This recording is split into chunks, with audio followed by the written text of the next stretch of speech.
Good morning. माझ्या new ब्लॉगमध्ये तुमच्या सगळ्यांचं स्वागत आहे. मुलांना उठवल्यावर बेड वगैरे क्लीन केला, मस्त तो साफ केल्यानंतर किचनमध्ये गेली. किचनमध्ये आज मला ना ब्लॅक कॉफी प्यायची होती, मग ब्लॅक कॉफी पिली. मग एका बाजूला दूध ठेवलं, चहा ठेवला पोरांना.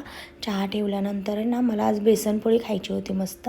मग बेसनपोळीमध्ये मस्त मिरची पावडर, मीठ, हळद टाकली आणि तवा ठेवला. वरतून कोथिंबीर टाकली, मस्त मिक्स केलं. तवा ठेवला, एका बाजूला तेल जात होतं त्याचं, पण ठीक आहे कसं तरी ॲडजस्ट होत होतं त्याच्यावर. आणि मग मस्त 2 बेसनपोळ्या केल्या, एक पोरांना आणि एक मला या खायला.